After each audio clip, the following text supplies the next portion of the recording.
नमस्कार विद्यार्थी मित्रों, चैप्टर नंबर 5 हिसाबी गुणोत्तरो अने विश्लेषण।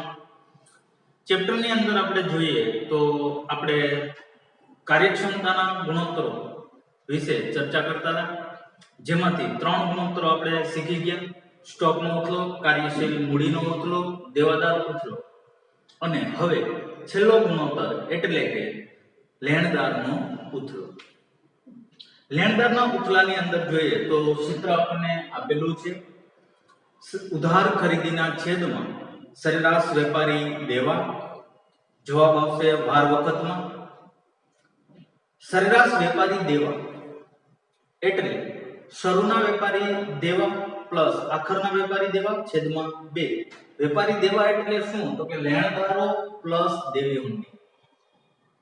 લેણદારો અને દેવી હુંડી બંનેનો સરવાળો કરવામાં આવે એટલે આપણને વેપારી દેવા મળે। એમાં શરૂઆતના વેપારી દેવા અને આખરના વેપારી દેવાનો સરવાળો કરી 2 વડે ભાગવાથી સરેરાશ વેપારી દેવા મળે। અને ઉધાર ખરીદી તો કે કુલ ખરીદી માઈનસ રોકડ ખરીદી।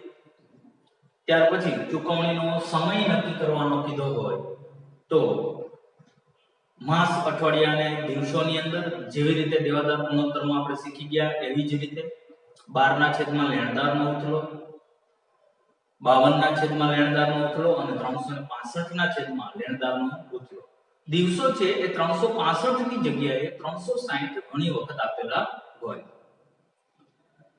આ ગુણોત્તર દેવા કેટલી ઝડપથી ચૂકવવામાં આવે તે દર્શાવે છે। હેતુ છે કેટલી ઝડપથી છે એ દેવા ચૂકવાશે એ આપણને દર્શાવે છે। લેણદારો અને દેવી હુંડીઓ ઉધાર ખરીદીના કારણે ઉદ્ભવે છે અને એની ચૂકવણી છે એનો સમયગાળો આ ઉથલો દર્શાવે છે। વલણ તો કે આ ગુણોત્તર છે એ નીચો હોય તો ચૂકવણીની કાર્યક્ષમતા વધુ દર્શાવે છે। જેમ ગુણોત્તર નીચો હોય એમ ચૂકવણીની કાર્યક્ષમતા વધારે। गुणोत्तर नीचो आवे एटले चूकवणीनी कार्यक्षमता वधारे थाय। ऊंचो होय तो नीची कार्यक्षमता दर्शावे। गुणोत्तर वधु आवे तो कार्यक्षमता ओછી थाय अने गुणोत्तर ऊंचो होय और नीचो होय तो कार्यक्षमता वधु। तो लेणदारना गुणोत्तर माटे टेक्स्ट बुक नी अंदर उदाहरण 31 અને उदाहरण 32 आपेल छे। જેમાંથી ઉદાહરણ નંબર 32 આપણે 31 આપણે જોઈએ તો નીચે આપેલ વિગતોના આધારે લેણદારનો ઉથલો અને ચૂકવણી મુદત મહિના, અઠવાડિયા અને દિવસોમાં શોધો। રકમની અંદર જોઈએ તો કુલ ખરીદી આપેલી છે, રોકડ ખરીદી આપેલી છે, શરૂના વેપારી દેવા છે અને આખરના વેપારી દેવા છે। તો આપણે શું શોધવાનું છે? તો કે લેણદારનો ઉથલો। તો સૌપ્રથમ સૂત્ર મૂકીએ। उदाहरण 31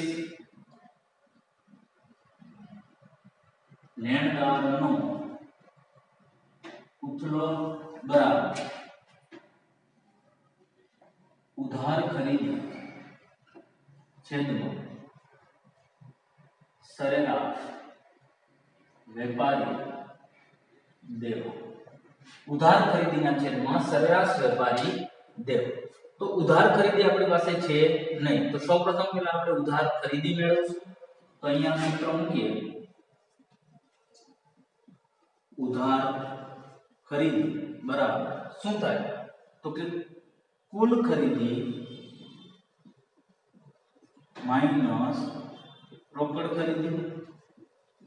કુલ ખરીદી આપણને આપેલી છે, કેટલી આપેલી છે? તો કે 30 લાખ રૂપિયા અને રોકડ ખરીદી 4 લાખ રૂપિયા। तो 30 लाख माइनस 4 लाख तो कितना મળશે? तो के 26 लाख आ उधार खरीदी मળી। આવી જ રીતે હજુ આપણે શું શોધવાનું છે? તો કે સરેરાશ વેપારી દેવા। તો એના માટે આપણે સૂત્ર મૂકીએ। સરેરાશ વેપારી દેવા બરાબર શરૂના વેપારી દેવા પ્લસ આખરના વેપારી દેવા છેદમાં 2। શરૂના વેપારી દેવા અને આખરના વેપારી દેવા. તો શરૂના વેપારી દેવા કેટલા? તો કે 3,60,000 પ્લસ આખરના વેપારી દેવા કેટલા? તો કે 4,80,000 આના છેદમાં 2. તો બંનેનો સરવાળો કરી 2 વડે ભાગવામાં આવે એટલે કેટલા મળે? તો કે 4,20,000. બંને કિંમતો આપણને મળી ગઈ. સૂત્રની અંદર કિંમત મૂકીએ. ઉધાર ખરીદી તો કે 26 લાખ છેદમાં સરેરાશ વેપારી દેવા 4,20,000 રૂપિયા. ભાગાકાર કરીએ 26 લાખ ભાગ્યા 4,20,000 એટલે કે 6.19 વખત આપણને લેણદારનો ઉથલો મળ્યો. હવે ચૂકવણીનો સમયગાળો શોધવાનો છે એટલે કે ચૂકવણીની મુદત. તો અહીં આપણે લખીએ ચૂકવણી મુદત. તો ચૂકવણીની મુદતની અંદર જોઈએ તો ચૂકવણીની મુદત આપણે શેમાં શોધવાની છે? તો કે માસ, અઠવાડિયા અને દિવસો. તો માસ કેટલા? તો કે 12 છેદમાં લેણદારનો ઉથલો. એવી જ રીતે અઠવાડિયા તો કે 52 છેદમાં લેણદારનો ઉથલો અને દિવસો તો કે 365 કઈ નથી કીધું એટલે છેદમાં લેણદારનો ઉથલો. દિવસોમાં ઘણી વખત ખાસ ધ્યાન રાખવું 365 ની જગ્યાએ 360 આપેલા હોઈ શકે. તો અહીંયા માસ 12 છે છેદમાં લેણદારનો ઉથલો 6.19 એટલે કે 12 ભાગ્યા 6.19 એટલે કે 1.94 મહિના.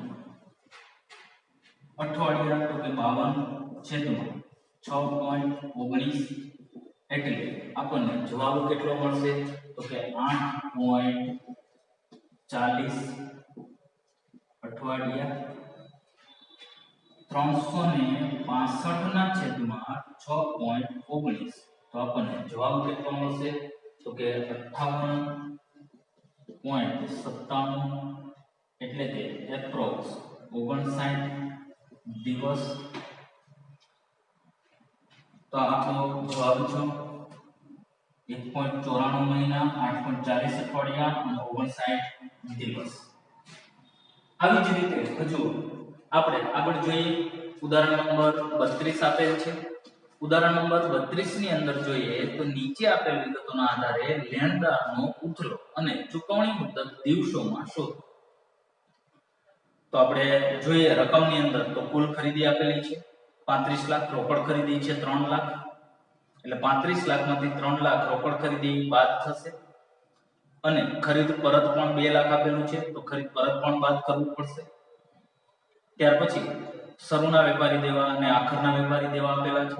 તેના આધારે સરેરાશ વેપારી દેવા આપણને મળશે.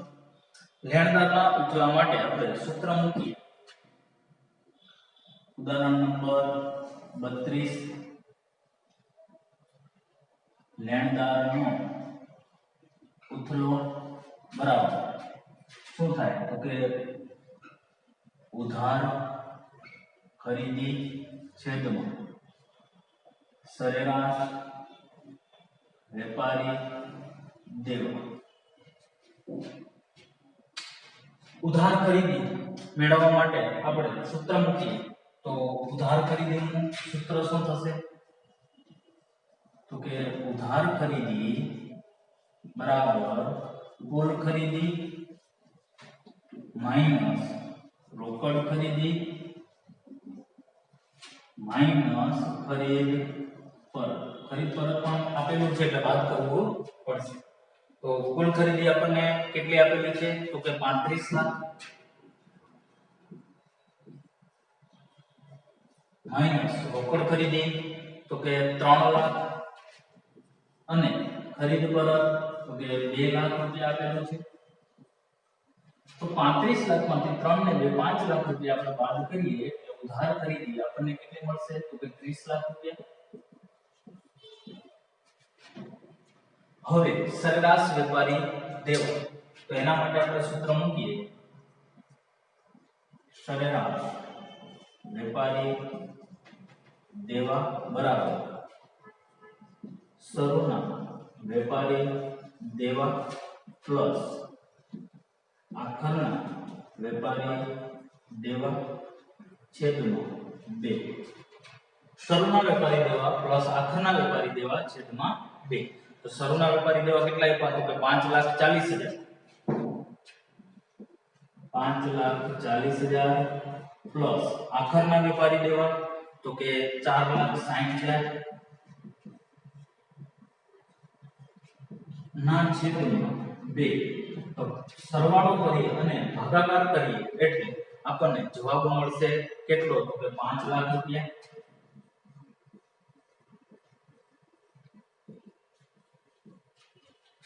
સૂત્રની અંદર કિંમત મૂકીએ તો ઉધાર ખરીદી કેટલી છે? તો કે 30 લાખ.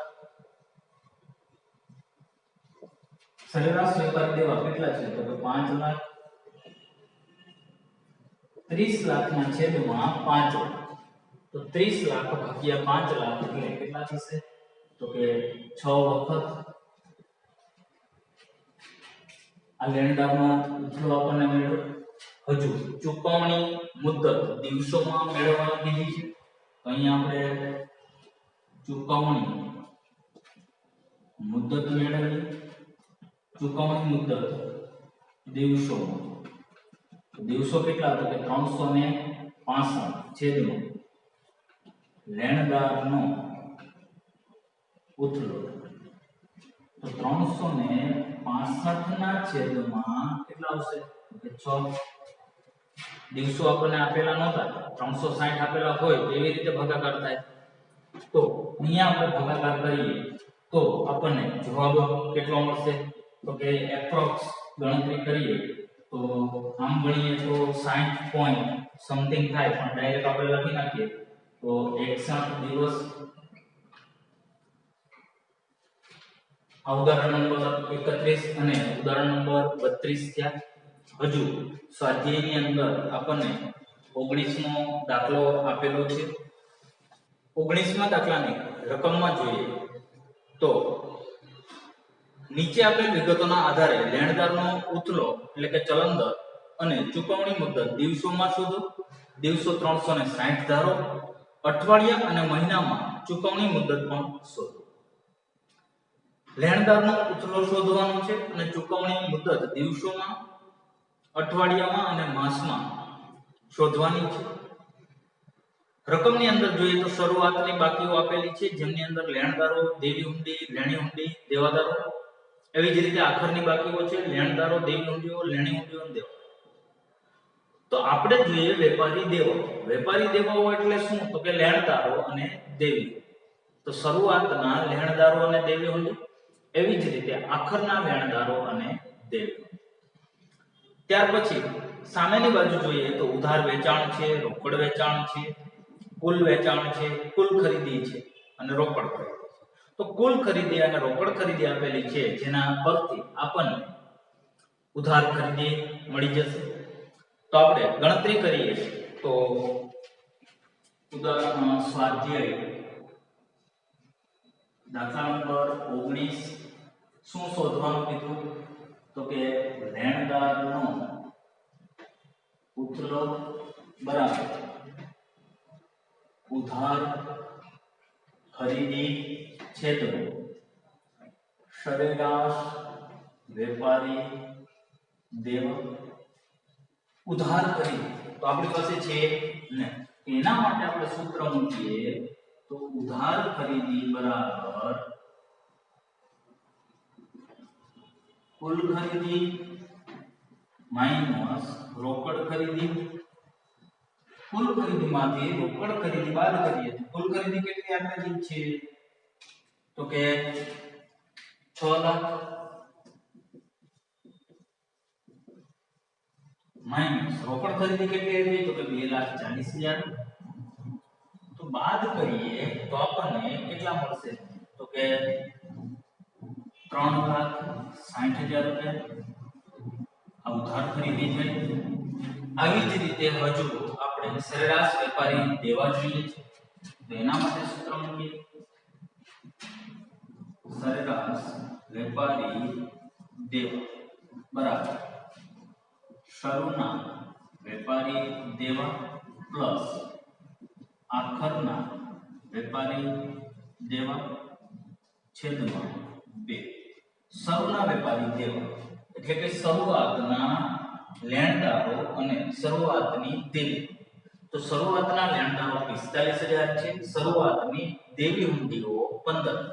તો 45000 ને 15000 એટલે કે 60000 થયા પ્લસ આખરના વેપારી દેવા એટલે કે આખરના લેણદારો અને આખરની દેવી.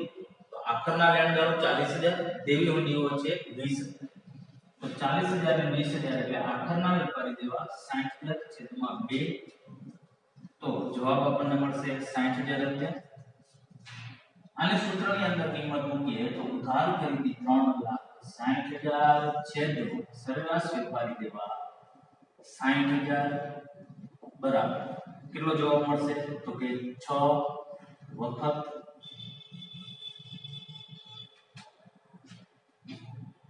હવે આપણે શું શોધવાનું કીધું તો કે ચુકવણીની મુદત. તો ચુકવણીની મુદત આપણે નક્કી કરીએ. ચુકવણી મુદત સૌપ્રથમ તો કે દિવસોની અંદર શોધવાની વિધિ છે. એવી જ રીતે અઠવાડિયા અને માસ. તો દિવસો આપણને 360 લેવાના કીધા છે કે 360 ના છેદમાં લેણદારનો ઉથલો. અઠવાડિયા તો કે 52 ના છેદમાં લેણદારનો ઉથલો અને માસ તો કે ભાગ છેદમાં લેણદારનો ઉથલો. ગણતરી કરીએ તો દિવસો 360 છે એટલે 360 ભાગ્યા લેણદારનો ઉથલો એટલે કે 6. તો 360 ના છેદમાં 6 એટલે કે 60 દિવસ. લેણદાર અઠવાડિયા તો કે 52 છે એટલે 52 ના છેદમાં 6 આવશે એટલે કે 8.67 અઠવાડિયા. અને માસ તો કે 12 છે તો 12 ના છેદમાં 6 એટલે કે 2 માસ. આ ચુકવણીનો સમયગાળો થયો. આ ચેપ્ટરની અંદર કુલ આપણે 8 ગુણોત્તરો શીખ્યા. નફાકારકતાના 2 ગુણોત્તરો, કાચા નફાનો ગુણોત્તર અને ચોખ્ખા નફાનો ગુણોત્તર. ત્યાર પછી તરલતાના 2 ગુણોત્તરો, ચાલુ ગુણોત્તર અને પ્રવાહી ગુણોત્તર. અને કાર્યક્ષમતાના પ્રવૃત્તિના 4 ગુણોત્તરો, સ્ટોકનો ઉથલો, કાર્યશીલ મૂડીનો ઉથલો, દેવાદારનો ઉથલો અને લેણદારનો ઉથલો. આ સિવાયના 6 ગુણોત્તરો છે. 2 ગુણોત્તરો નફાકારકતાના, કામગીરી ગુણોત્તર અને કામગીરી નફા ગુણોત્તર. અને 4 ગુણોત્તરો છે સદ્ધરતાના છે. તો આ 6 ગુણોત્તરોનો અભ્યાસ આપણે કર્યો નથી. એ ચાલુ વર્ષ દરમિયાન એનો અભ્યાસ કરવાનો પણ નથી. હવે 6 ગુણોત્તરો છે તો એ 6 ગુણોત્તરો અને ગુણોત્તરોની રજૂઆત અને ગુણોત્તરોનું વર્ગીકરણ. આ 2 થિયરીના મુદ્દાઓ આપણે જોયા, પ્રસ્તાવના જોઈ. આમાંથી હજુ 2 MCQ અને 2 એક વાક્યના પ્રશ્નો પૂછાશે. એટલે જે મુદ્દાઓનો અભ્યાસ કરવાનો છે એ મુદ્દાઓની થિયરી ખાસ વાંચી લેવી. એમના સૂત્રો છે, એમનું વર્ગીકરણ છે, એમની રજૂઆત છે, દરેક ગુણોત્તરના હેતુઓ, દરેક ગુણોત્તરનું વલણ, કોના કોના વચ્ચે સંબંધ દર્શાવે છે, કેવો સંબંધ દર્શાવે છે. તો આપણે જે વસ્તુ શીખ્યા છે એમાંથી 2 MCQ અને 2 એક વાક્યના પ્રશ્નો પૂછાવાના છે. એટલે ખાસ એમના માટે તૈયારી કરી લેવી. એટલે MCQ અને એક વાક્યના પ્રશ્નો આ ચેપ્ટરમાંથી તમે તૈયાર કરી લેજો. હવે પછી આપણે નવા ચેપ્ટરની શરૂઆત કરીશું. Thank you.